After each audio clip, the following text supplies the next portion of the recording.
It is with a heavy heart that I share the news that last night the Israel Defense Forces and ISA forces rescued the bodies of our hostages, Shani Louk, Amit Buskila, and Yitzhak Lerenter, who were taken hostage during the Hamas massacre on October 7th and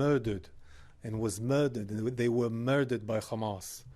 According to the credible information that we have gathered, Shani Louk, Amit Buskila, and Yitzhak Lerenter were murdered by Hamas while escaping the Nova Music Festival on October 7th, and their bodies were taken into Gaza.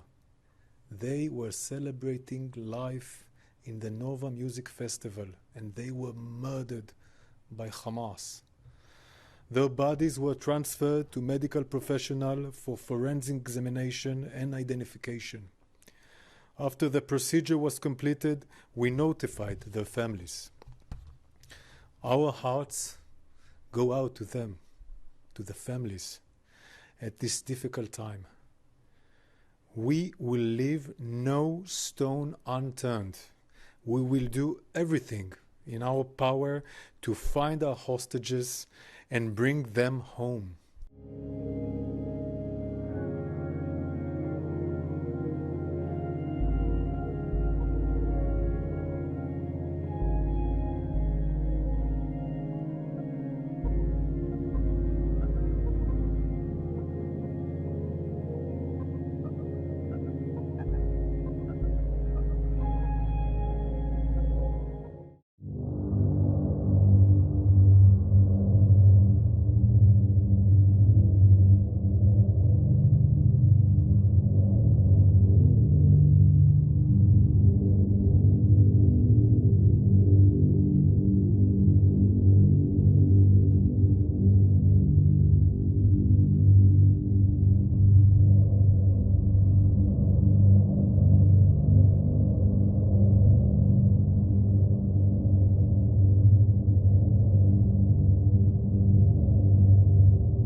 شباب الطيارة بتقصف، الأباتشة بتقصف. نزل نزل نزل نزل.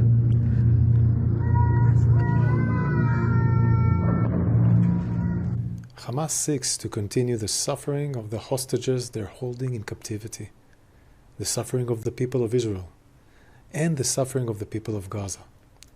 Hamas has been firing at the Kerem Shalom crossing, the very same crossing that Israel uses to send aid into Gaza, which has come under countless attacks by Hamas. Hamas is trying to prevent Israel from alleviating the suffering of the people of Gaza. Hamas is increasing its attacks against Israeli civilians, while Israel is increasing its humanitarian efforts for Gazan civilians. Because our war is against Hamas, not against the people of Gaza.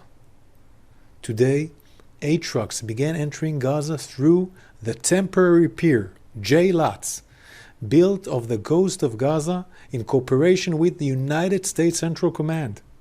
This is one of the biggest joint humanitarian operations that has been undertaken.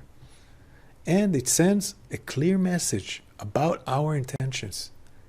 Israel is trying to alleviate the suffering caused by the war Hamas started on October 7th, because Israel sees the suffering of civilians as a tragedy, while Hamas sees the suffering of civilians as a strategy. We will not let Hamas stop the avalanche of aid going into Gaza. We have been ramping up the amount of food and aid going into Gaza. Here are the facts. In the last few days alone, 365 aid trucks made their way into Gaza, through a new land crossing we opened called Erez West, and through the Kerem Shalom crossing. These trucks carried vital humanitarian aid, including over 76,000 liters of fuel and approximately 90 trucks of flour. The contents of these trucks have since been received by the World Food Programme for distribution to the civilians in Gaza. This week, we facilitated the entry of hundreds of tents, which is one batch of 40,000 tents purchased by the State of Israel that we are transferring to humanitarian areas in Gaza. We will continue to surge the amount of aid going into Gaza as we fulfill our mission of bringing our hostages back home and achieving an enduring defeat of Hamas.